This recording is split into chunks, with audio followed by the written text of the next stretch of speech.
Morning Exercises, November 14th. Fluttereth over her young. Deuteronomy 32:11.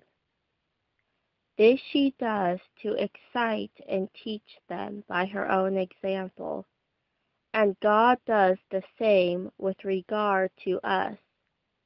The eye does much more than the ear. The advantage derivable from example is universally allowed.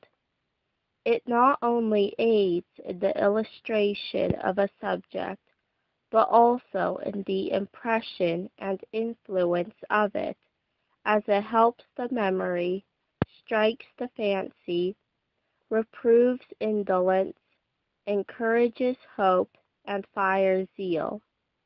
Wise teachers will therefore always teach as much as possible by example. How sad is the state of those who are destitute of this advantage in religion! And there are those to be found who have scarcely an instance of godliness within their reach. We pity the son who has indeed a father who instructs him, and by his own example too, but is to swear, to profane the Sabbath, to despise the house of God. We pity the daughter who has indeed a mother who leads her, and by her own example too, but it is to idolize her person, to read novels and romances, not the words of eternal life, to repair to places of dissipation, not to the throne of heavenly grace. Is there an individual perusing this page who is stationed in a neighborhood or a family where he can find no one with whom he can unite in any religious exercise, who moves on alone, and even perhaps through reproach and opposition? Let him remember that this may not be the case always. If he walks in wisdom towards them that are without, his endeavors in time may be available, and his prayers be heard. And though he has been denied the advantage of having an example, he may have the honor of becoming one, and of leading others into the way everlasting. But there are few places now in which there are not some instances of divine grace sufficient to condemn the world and to encourage those whose faces are Zionward. Some perhaps have many godly persons around them, and they see how superior these are to other men, how content, how grateful, how supported in trouble, how hopeful in death. Some have pious friends and relations.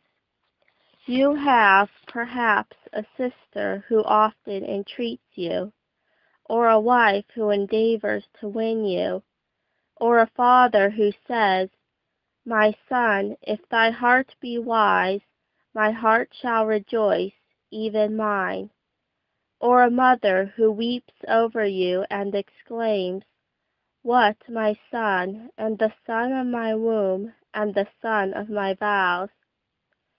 And what is all this but God teaching and exciting you? And if you can read, you have an additional advantage. How many excellent lives have been published? How many fine characters are portrayed in the Scriptures? And by the perusal of all these, you bring a cloud of witnesses and examples before you. And when you see them in the exercise and display of whatsoever is lovely and of good report, do you not see God in all this, like the eagle fluttering over her young? But look at him in his more personal conduct.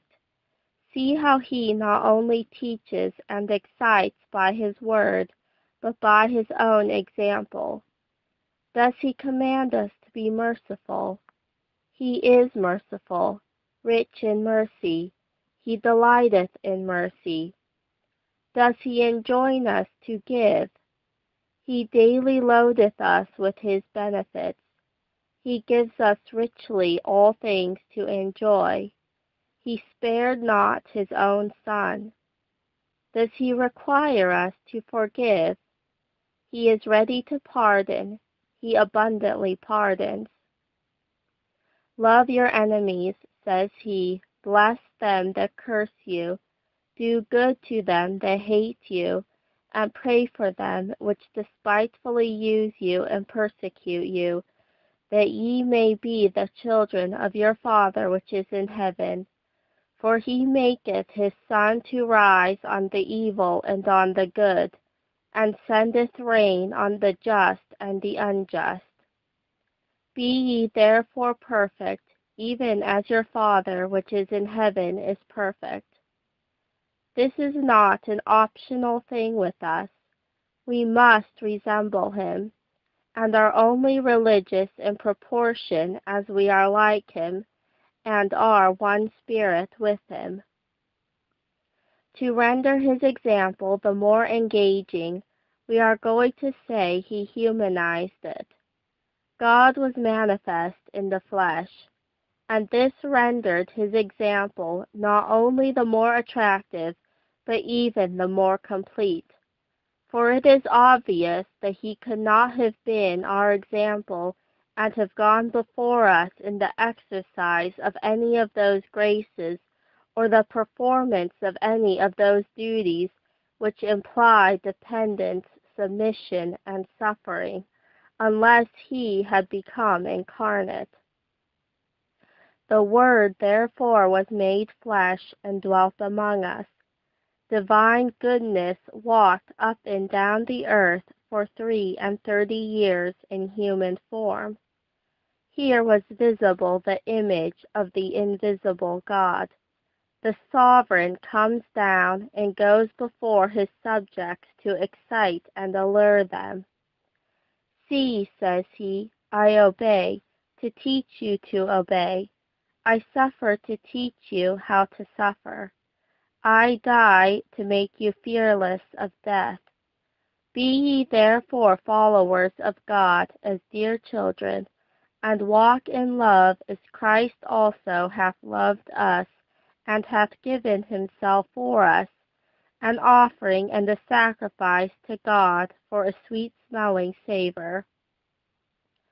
Let ministers learn from hence to be parental rather than managerial, and to do more by influence than authority. Neither is being lords over God's heritage, but being examples to the flock. This is what Paul enjoined on his son Timothy. Be thou an example to the believers, in word, in conversation, in charity, in spirit, in faith, in purity. And what was his own practice? As ye know how we exhorted and comforted and charged every one of you, as a father doth his children. We were gentle among you, even as a nurse cherisheth her children. So being affectionately desirous of you, we were willing to have imparted unto you not the gospel of God only, but also our own souls, because ye were dear unto us. And let parents remember this image. Do as well as teach. Be amiable. Render your religion inviting. Let your children see it. Come near them, attach them, draw them.